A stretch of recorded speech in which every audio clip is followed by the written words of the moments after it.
최근에 국내 광통신 섹터에 아주 흥미롭고 한편으로는 아주 잔인한 돈의 흐름이 포착이 됐습니다.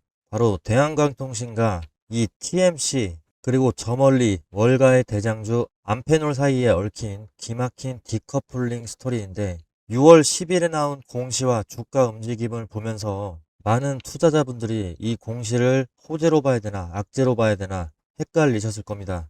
자, 오늘 이 복잡한 고리를 아주 제가 명쾌하게 풀어드리고 우리가 당장 지금 주목해야 될 남은 시간에 대해서도 말씀을 좀 드리려고 합니다. 지난 6월 10일에 대한광통신에서 정정 공시가 하나 올라왔습니다. 지난 2월에 주식회사 TMC가 대한광통신을 상대로 걸었던 소송을 이걸 스스로 취하하고 집행해제를 신청했다는 내용인데요. 법적인 재판까지 가기도 전에 상대방이 스스로 싸움을 포기하고 철수한 겁니다. 리스크가 완전히 제로가 되었으니까 대한광통신 입장에서는 아주 깔끔한 판정승이고 명백한 호재라고 읽혀집니다. 자, 이에 따라서 저는 대한광통신의 분할 매수 타점 흐름을 말씀을 드렸었습니다. 자, 그런데 이상한 일이 벌어지죠. 이 소송 취하 소식이 전해진 6월 10일을 보시게 되면 정작 싸움을 걸었던 TMC 같은 경우는 주가가 20% 이상 올랐습니다. 자, 반면 완벽한 판전승을 거둔 이 대한광통신 주가가 13% 가까이 폭락을 해버렸습니다. 자, 리스크가 해소된 거는 대한광통신인데 이 돈이 왜 TMC로 몰렸을까요? 자, 진짜 정답은 법원 공시보다는 월가에 있습니다. 지금 글로벌 주식시장의 핵심 화두가 AI 데이터 센터죠. 자, 그리고 그 데이터 센터 내부의 병목 현상을 해결할 수 있는 광통신 부품을 지고 있는 월가의 대장주가 바로 이 암페놀인데 이 암페놀의 최근 주가 흐름이 굉장히 좋았다는 겁니다. 자, 그리고 눈여겨보셔야 될 점은 현재 대한광통신과 등을 지고 있는 이 TMC가 바로 암페놀의 핵심 밸류 체인으로서 6월 9일에 공시가 나왔습니다. 암페놀 향으로 북미 데이터 센터 이 광통신 케이블 초도 물량을 납품을 하면서 북미 인프라 익스포저를 급격히 확대하고 있습니다. TMC가. 자, 시장은 어차피 끝난 이 소송 리스크보다는 TMC가 가진 암페놀 밸류 체인에 이 성장성의 돈을 베팅을 한 겁니다. 자, 이로 인해 두 회사의 차트를 보면은 기가 막힌 디커플링 현상이 눈에 띕니다. 5월 12일에 대한광통신이 단기 고점을 찍고 내려올 때 암페놀은 이때 어땠냐? 바닥을 다지고 있었습니다. 바닥. 자, 주가가 바닥이었고 6월 12일 현재 암페놀은 전고점을 돌파하려고 하고 있습니다. 강력한 우상향 랠리를 이어가고 있는데 반면 대한광통신은요. 아직까지는 이 바닥권에서 머물러 있는 이 차가운 상황이죠. 자, 글로벌 대장주인 암페놀이 고점을 뚫고 날아가고 있고 밸류체인인 TMC는 급등을 했었습니다. 그렇다면 소송 리스크를 완전히 털어내고 지금 바닥에서 숨을 고르고 있는 대한광통신에게 남은 시간은 과연 며칠일까요? 주식시장에서 업황의 시차는 늘 존재합니다. 대장주가 이렇게 길을 먼저 열면은 밸류체인들이 따라가고 결국에 소외가 됐던 섹터 내에서 낙폭 과대 우량주로 수급이 확산되는 것이 시장의 법칙인데요. 바닥권에서 RSI 시그널이 고개를 들고 있습니다. 그리고 기관이 급격하게 보유 수량을 늘려주고 있습니다. 시장이 리스크 소멸과 글로벌 동조화를 알아채는 데 걸리는 시간은 그리 길지 않을 것 같습니다. 자, 그리고 제가 어제 영상을 6월 11일에 대한광통신 영상 찍었었는데 어떤 그 고가 지난 4월에 매수 타점으로 표시를 해두었던 이 가격대까지 주가가 지금 다시 내려왔기 때문에 이제는 매수를 해야 될 구간이 왔다면서 구체적인 진입 근거를 제가 설명을 했었습니다. 그러면서 6월 11일에 이 분할 매수 타점에 대해서 말씀을 드렸었는데 이 가격대가 우리에게 정말 중요한 가격대라고 저는 지속적으로 지목을 하고 있습니다. 그리고 오늘 대한광통신이 11% 상승을 해주고 있습니다. 자, 그리고 지금 대한광통신 공매도와 대차거래 현황을 이어서 보시면은 이 현황판을 보시면 아주 눈물겨운 발버둥이 고스란히 찍혀 있습니다. 주가가 현재 아직까진 바닥권이라고 봅니다. 자, 그러면서 소송 리스크가 소멸했음에도 불구하고 공매도 세력들이 어떻게든 주가를 눌려보려고 계속해서 대차 거래를 증감시키고 있습니다. 지금 공매도 대차 거래 잔고가 한 달 동안 100만 주 가까이 늘어나고 있습니다. 자, 리스크가 사라진 호재성 장세 속에서도 악착같이 이렇게 물량을 찍어 누르려는 이 추잡하고 끈질긴 공매도 세력들. 이거 대체 왜 이러는 걸까요? 자, 결론부터 말씀드리면은 무섭기 때문입니다. 지금 글로벌 대장주인 암페놀이 먼저 전고점을 돌파하는 흐름을 지금 보여주고 있습니다. 다음 주면은 굉장히 날아갈 확률이 저는 높다고 보는데, 그리고 금일 대한광통신마저도 11% 이렇게 폭등하는 압도적인 업황 속에서 이 광통신 소송 리스크마저도 사라졌으니까 수급이 들어오는 거는 시간 문제입니다. 실제로 기관이 지금 엄청나게 급격하게 수급을 받쳐주고 있습니다. 자, 숏을 치고 있는 공매도 세력들 입장에서는 지금 주가가 폭등하게 되면은 그야말로 파산을 맞이하게 됩니다. 자, 그래서 어떻게든 개인들의 투매를 유도하려고 마지막 발악을 하면서 물량 폭탄, 이 대차적 거래를 증감시키고 있는 겁니다. 자, 하지만 기억하셔야 될 부분, 이 추잡한 공매도 세력들 완전하게 박살낼 수 있는 열쇠가 우리 개인들에게 있습니다. 우리는 이미 주식 역사상 가장 위대한 사건을 알고 있습니다. 바로 월가를 뒤흔들었던 이 게임스탑 사태인데요. 당시에 거대 해치펀드들은 게임스탑에 숨통을 조이면서 무자비한 공매도를 퍼부었습니다. 기업이 망할 것이라면서 비웃었습니다. 자, 하지만 미국의 개미들이 절대 물량을 뺏기지 않겠다라면서 커뮤니티를 중심으로 똘똘 뭉쳐가지고 개인 투자자들에 의해서 급등락하는 종목이 형성이 됩니다. 자, 주가는 상상을 초월하면서 폭등했고, 공매도 세력들은 빌린 주식을 갚기 위해서 물며 겨자 먹기로 더 높은 가격의 주식을 강제로 사는 이 숏스키즈의 늪에 빠져버렸습니다. 결국에 이 공매도 세력들은 수조 원의 손실을 보고 무릎을 꿇었었습니다. 거대 자본을 이긴 것은 다름 아닌 한마음으로 뭉친 개인들의 매수세였습니다. 지금 대한광통신 상황이 정확히 그런 길목에 서 있는데, 우리 대한광통신은요, 자, 우리 개인들이 외국인이 던진 1200만 주를 지난 한 달 동안 1000만 주 가까이 받아내면서 공매도 세력이 대차를 100만 주 가까이 늘리는 동안 악착같이 지치지 않고 단단하게 벽을 지켜줬습니다. 자, 이렇게 개인 투자자들이 계속해서 매수로 응수를 한다면 이 공매도 세력들의 대차 잔고 600만 주죠. 이 600만 주는 결국 부메랑이 돼서 자신들의 목을 겨누게 될 겁니다. 글로벌 업황이 터지고 리스크가 사라지고 있는 지금 저들이 숏을 청산하고 도망갈 구멍을 막아야 됩니다. 자, 우리가 그러면 물량을 움켜쥐고 숏 스키즈를 유발을 시켜야 되는데, 이 추잡한 누르기를 거대한 폭발적인 상승의 도화선으로 전환시킬 수 있습니다. 자, 구독자 여러분, 이들의 마지막 발악에 절대 속아 넘어가서는 안 됩니다. 지금은 물량을 빼앗길 때가 아니라 힘을 모아서 이 공매도 놈들의 숨통을 조여버려야 될 때입니다. 자, 이번 싸움은 우리가 이겨야 됩니다. 아래 댓글창에 지금 당장 매수라고 당당하게 남겨주십시오. 우리의 결집된 힘과 매수 의지를 이들에게 똑똑히 보여주시죠. 댓글에 매수라는 글자로 이 위대한 흐름에 동참을 해주십시오. 추세의 길목에서 개인이 뭉치면 기적이 일어날 확률이 높아집니다. 자, 그리고 제가 말을 계속 이어나기에 앞서서 미리 말씀드리겠습니다. 오늘 최고점 대비해서 거의 40% 가까이 떨어져서 지루한 흐름을 보이고 있는 대한광통신을 옹호하려는 저를 향해서 댓글로 욕을 하셔도 좋습니다. 자, 오랫동안 주가 정체에 지치신 주주분들의 답답한 마음 저도 잘 알고 있습니다. 자, 하지만 오늘 제발 감정적인 무논리 공격만큼은 삼가해 주십시오. 저는 오늘 철저하게 시장을 움직이는 진짜 데이터와 팩트만을 기반으로 해서 대한광통신의 우상향 근거를 제시할 겁니다.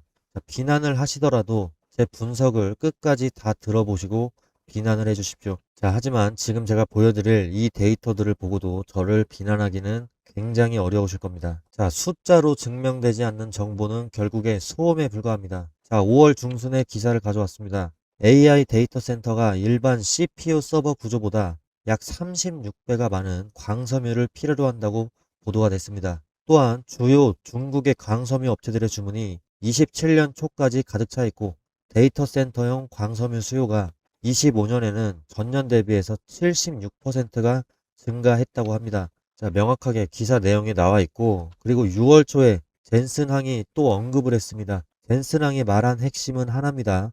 AI 데이터 센터가 커질수록 구리로는 결국에 한계가 온다. 자, 그러면 데이터는 빛으로 이동을 해야 된다. 자, 그래서 시장은 마벨이라는 이 기업에 집중을 하기 시작했고, 이 광통신 밸류체인 다시 한번 가격에 반영하기 시작을 했습니다. 자, 실제로 마벨 테크놀로지 6월의 주가 흐름을 보시면은 거의 4월에 대비해서 3배 가까이 오른 흐름을 최고가 이렇게 보여주고 있습니다. 자, 그리고 미국에서 지금 어떤 일이 벌어지고 있습니까? 세계 최대 광섬유 기업인 코닝이 제조 역량을 10배, 생산 능력을 50% 이상 늘리겠다고 선언을 했습니다. 지난 1년 매출 성장이 20%에 달하는데도 물량이 모자라기 때문입니다. 6월 8일에는 아마존과 코닝이 데이터 센터용 광섬유, 이 케이블 공급을 위해서 수십억 달러 규모의 계약을 맺었다는 보도도 나왔습니다. 이 계약으로 코닝은 노스캐롤라이나 시설의 생산 능력을 확대하고 1000개의 일자리를 만들 예정이며 AI 데이터 센터 확대에 필요한 광섬유 인프라 소요가 그 배경으로 언급이 됐습니다. 자, 메타와 엔비디아에 이어서 이제 코닝까지도 아마존까지 광섬유 공급 계약을 이렇게 실제로 맺고 있는 거고, 이 빅테크가 지금 이렇게 선점을 하는 것은 반도체만이 아니라 이 광섬유 공급망이라는 것이 수면 위로 드러나고 있는 상황입니다. 자, 그리고 광통신 기업 루멘텀은 어떻습니까? 엔비디아가 직접 20억 달러를 꽂아 넣으면서 28년까지의 물량을 선점을 했습니다.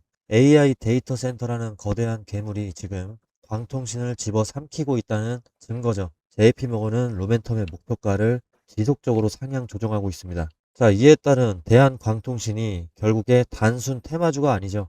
이번에 인캡 아메리카 지분 90% 인수 완료, 이렇게 게임의 법칙을 바꿔버렸고, 그로 인해서 수십조 원 규모의 미국 BEAD 프로그램의 프리패스 티켓을 쥐었다는 사실은 이제 다들 아실 겁니다. 자, 이제 대한광통신은 한국 기업을 넘어서 미국 본토에서 이 공급망에 직접 올라타는 미국 기반의 제조사의 지위를 확보를 하고 있는 흐름인 거죠. 자, 여기까지만 들어봤을 때 그러면 지금 대한광통신 지금 당장 몰빵해야 되는 거 아니냐? 자, 이렇게 생각하시는 분들 위해서 단도직입적으로 말씀을 드리면은 대한광통신이 가진 기업의 가치, 즉 펀더멘털에는 전혀 문제는 없습니다. 자, AI 시대의 핵심인 광섬유, 이거 수직 계열화 기술이 갖고 있고, 또 북미에서 인캠 아메리카 인수를 통한 글로벌 시장에 대한 지배력까지도 확보를 했죠. 자, 그렇다면 왜 주가가 이렇게 고점 대비 40% 가까이 밀려버렸을까요? 자, 그 원인은요, 기업 내부의 문제라기보다는 지금 전 세계 돈줄을 급격하게 빨아들이고 있는 시장 전체의 거대한 수급 변화 요인도 무시할 수는 없습니다. 물론 이 내용이 전부는 아니지만 일단은 지금 환율이 1,500원 이상을 계속 유지를 해주면서 외국인들이 빠져나가는 것도 굉장히 큰 문제입니다. 자, 그런데 여기서 더 나아가서 지금 글로벌 주식시장의 모든 이모가 초대형 자금들은요, 일론 머스크가 이끄는 우주항공의 대장주 스페이스X의 상장으로 쏠려 있습니다. 자, 시가총액만 2,400조에 달하는 역대급의 공모장이 열린 것이죠. 자, 시장의 유동성 자금은 한정적인데 이런 역사적인 초대형 IPO가 진행이 된다면 시장에는 필연적으로 이 수급 블랙홀이 발생합니다. 전 세계 대형 기관 투자자들과 외국인들, 이 어마어마한 스페이스X의 공모 물량을 받아내기 위해서 막대한 규모의 현금을 주머니에 채워서 넣어야 되겠죠. 자, 그러다 보니까 한국을 비롯한 신흥국 증시에서 최근에 단기 급등했던 알짜배기 종목들을 먼저 매도하면서 현금화에 나서고 있는 상황인 겁니다. 자, 그런 유동성의 이탈을 직격탄으로 맞을 수 있는 게 최근 시장에 뜨거운 관심을 받았던 우리의 대한광통신인 거죠. 최근에 한 달간 이 외국인 놈들의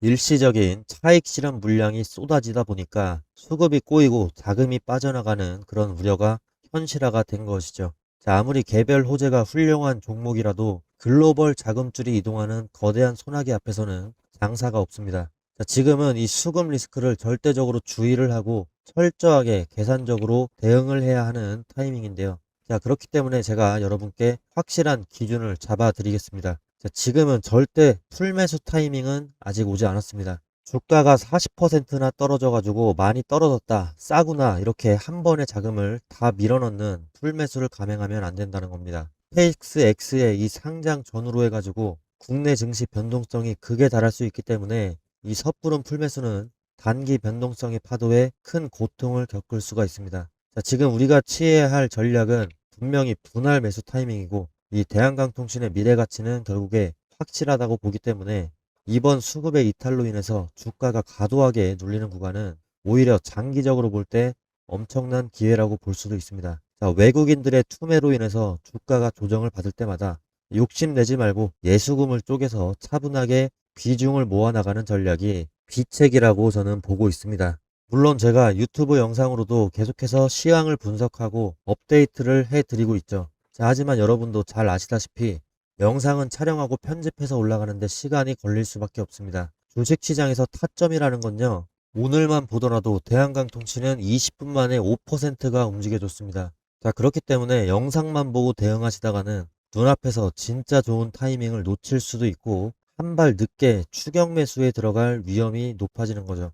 주식은 결국에 타이밍 싸움이자 속도전이죠. 자, 나는 영상도 영상이지만 실시간으로 정확한 타이밍을 잡는 게 중요하다. 자, 한 박자 빠른 이 프로의 타점이 무료로 필요하다고 생각하시는 분들은 망설이지 마시고 지금 바로 위에 있는 번호로 문자 남겨주시기 바랍니다. 010-7605-8354 제 개인 번호인데 이쪽으로 대한광통신이라고 남겨주시면 됩니다. 결정적인 진짜 풀매수 타점이 만약에 포착이 되는 순간 제가 여러분의 휴대폰으로 지금 풀매수 타점이다라고 실시간 문자 사인을 쏴드릴 예정입니다.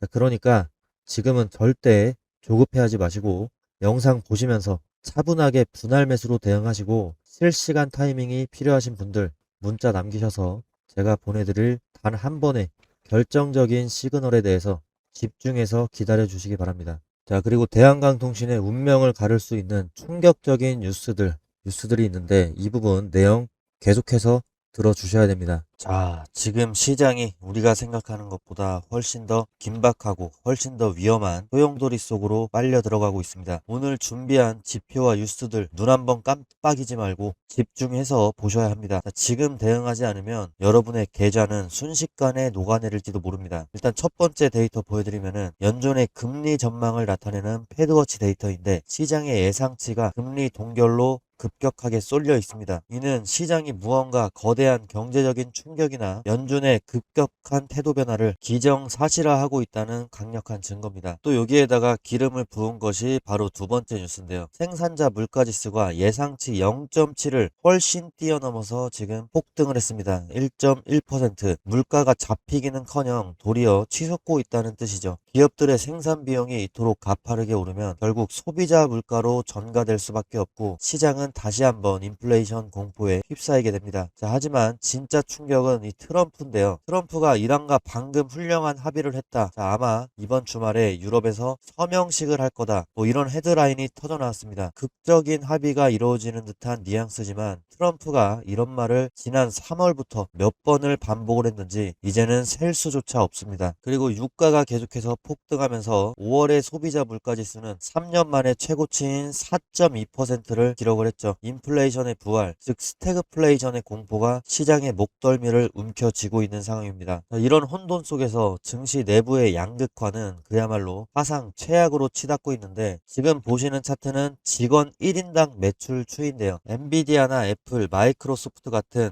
매그니피센트 세븐 이 기업들의 1인당 매출은 하늘 높게 이렇게 치솟고 있습니다. 반면에 중소형주 중심의 러셀 2000 지수를 보시게 되면 어떻습니까? 2023년에 비해서 거의 바닥으로 떨어지고 있습니다. 오히려 반토막 이상이 나버렸어. 또 S&P 500 중에서도 매그니피센트 세븐을 뺀 S&P 493의 지수를 보시게 되면은 직원 1인당 매출 추이가 거의 변화가 없이 횡보하는 흐름인데요. 이 빅테크 기업들과 중소기업들 간의 생산성 불균형이 결국에 감당할 수 없을 정도로 벌어지고 있다. 이런 극명한 증거입니다. 그리고 다음 차트를 보면은 더 과관입니다. 전체 시장의 이익률 추이인데 빅테크 기업을 제외를 하면은 매그니피센트 세븐의 이익률 추이만 2015년에 비해서 2026년에 엄청나게 상승을 한 걸 볼 수가 있고 S&P 493의 기업들 추이를 보시면 2015년 그리고 2026년 사실상 거의 변함이 없습니다. 시장 그 어디에서도 빅테크를 제외하고는 이익률이 살아나고 있다는 신호가 전혀 보이지 않습니다. 즉 지금의 상승장은 전체 경기 회복이 아니라 돈이 도는 곳은 오직 극소수의 주도주일 뿐이라는 뜻이죠. 자, 실물 경제의 침체는 7번째 차트인 해당 내용을 보면은 여실히 증명이 되고 있습니다. 자, 월드컵의 소비 의향을 조사를 한 이 데이터를 보시게 되면은 미국 성인의 무려 59%가 이번 월드컵에 단 1달러도 쓰지 않겠다. 자, 블룸버그 통신의 데이터입니다. 정말 충격적인 데이터입니다. 1달러도 쓰지 않겠다라고 답을 했습니다. 소비가 결국에 얼어붙고 있다는 뜻이죠. 자, 그러나 이런 잔인한 침체 속에서도 돈이 미친 듯이 몰리는 괴물 같은 곳이 어딥니까? 최근에 JP모건이 발표한 두 장의 차트가 시장 그리고 저에게도 큰 충격을 주고 있습니다. 자, 첫 번째는요, 마이크로소프트나 아마존 같은 빅테크 기업들 이 미래 투자 설비 전망치 이게 어느 시점에 조사를 했느냐에 따라 어떻게 바뀌었는지를 보여주는 데이터입니다. 자, 결국에 25년에 전망했던 28년에 설비 투자 전망치는 4천억 달러 부근이었는데 26년에 발표한 28년의 설비 투자 전망치 2배 이상 상향이 된 9천억 달러에 육박할 것으로 전망이 수직 상향이 계속되고 있습니다. 하나로 따지면은 1,400조 원 이상인 겁니다. 자, 빅테크 기업들이 AI 인프라, 데이터 센터나 전력망, AI 반도체 구축에 쏟아붓는 돈의 규모가 시장의 당초 예상을 초현실적인 수준으로 지금 뛰어넘고 있다. 이 수준을 보여주는 그래프입니다. 자, 그리고 이거는 두 번째 그래프는 기업들의 실제 AI 활용 성적표인데 유료 AI 구독을 쓰는 기업들이 지금 50%를 돌파했습니다. 엄청난 급증을 했지만 정작 자기 사업의 핵심 제품이나 서비스 생산에 AI를 제대로 녹여내가지고 돈을 버는 기업은 10% 정도 수준에 머물러 있습니다. 자, 기업들이 돈을 내고 구독하는 것은 증가했지만 이것이 실제 산업의 생산성 증대나 제품 혁신으로 완전히 전환되기 전까지는 아직 시차가 존재합니다. 결국에 AI 소프트웨어의 진짜 수익화까지는 아직 시간이 더 필요합니다. 하지만 빅테크가 돈을 사정없이 쏟아붓고 있는 지금 우리가 가장 먼저 주목해야 될 곳은 명확하죠. 실체가 없는 소프트웨어보다는 이 막대한 투자 자금을 고스란히 흡수하고 있는 전력망이라든지 에너지, 인프라 장비 같은 강력한 물리적 자산, 이 진영이 될 겁니다. 자, 이런 시차 속에 거대한 기회가 있습니다. 시장 일각에서 나오는 AI 거품론이라든지 캐펙스 피크아웃 우려 이런 것들과 달리 빅테크의 투자 의지는 상상을 초월할 정도로 완고합니다. 투자자 여러분, 지금은 아무 주식이나 사서 기도를 하는 그런 시장이 아닙니다. 철저하게 돈이 쏠리는 주도주를 세력이 매집하는 그 길목을 정확하게 잡아야만 살아남을 수가 있습니다. 지금 내가 들고 있는 이 종목이 정말 맞는 것인가? 밤잠 설치면서 고민하고 계신 분들은 지금 바로 화면 위에 나오는 제 개인 번호로 종목명 그리고 평단가 또 보유 비중 이렇게 세 가지를 꼭 남겨주세요. 내가 지금 제대로 가고 있는지 아니면 당장 빠져나와야 되는 그런 자리인지 전업 투자자의 시선으로 정확하게 진단을 해드리고 이 거대한 위기 속에서 유일하게 살아남을 수도 있는 실시간 타점까지도 함께 전송을 해드리도록 하겠습니다. 기회는 망설이는 자를 기다려주지 않습니다. 자, 지금 바로 움직여 주시면 됩니다. 그리고 비용 때문에 걱정하시는 분들이 계시는데 저는 비용은 단 한 푼도 받지 않습니다. 제가 오히려 공부가 되면은 좋은 부분이고 그리고 이 구독 버튼 하나만 눌러주시면 저는 그걸로 충분합니다.